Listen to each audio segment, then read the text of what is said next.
Hi hello welcome back to our channel. ఈరోజైతే క్విక్గా evening snacks ఎలా తయారు చేసుకోవాలో చూద్దాం.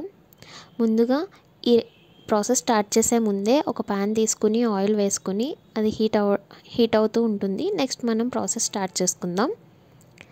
ఒక బౌల్ తీసుకుని అందులో సన్నగా తరుక్కున్న ఉల్లిపాయలు, చిన్న పీసెస్ కింద కట్ చేసుకున్న పచ్చిమిర్చి, కరివేపాకు కట్ చేసుకున్నది, కొత్తిమీర, నెక్స్ట్ అల్లం చాలా చిన్న ముక్కలుగా కట్ చేసుకుని అది కూడా వేసుకుని యాడ్ చేసుకుని ఒకసారి బాగా కలుపుకోండి.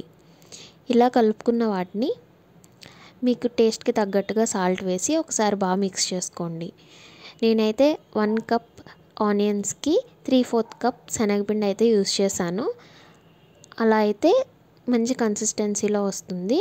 3/4 కప్ శనగపిండి ఇన్స్టాల్మెంట్స్లో యాడ్ చేసుకుని వాటర్ పోసుకుని బాగా కలుపుకోండి. ఇలా కలుపుకున్న దాన్ని చూపిస్తున్నాను చూడండి. ఈ కన్సిస్టెన్సీ వస్తే సరిపోతుంది. ఇలా కలుపుకున్న దాన్ని ఒక సైడ్కి పెట్టుకోండి. నెక్స్ట్ ముందుగా మనం ఆయిల్ హీట్ చేసుకుంటున్నాం కదా, అది బాగా హీట్ అయ్యాక మీడియం ఫ్లేమ్లో అడ్జస్ట్ చేసుకుని అప్పుడు కొద్దిగా ఇలా వేసుకోండి. అంతే, ముద్దగా వేయకండి.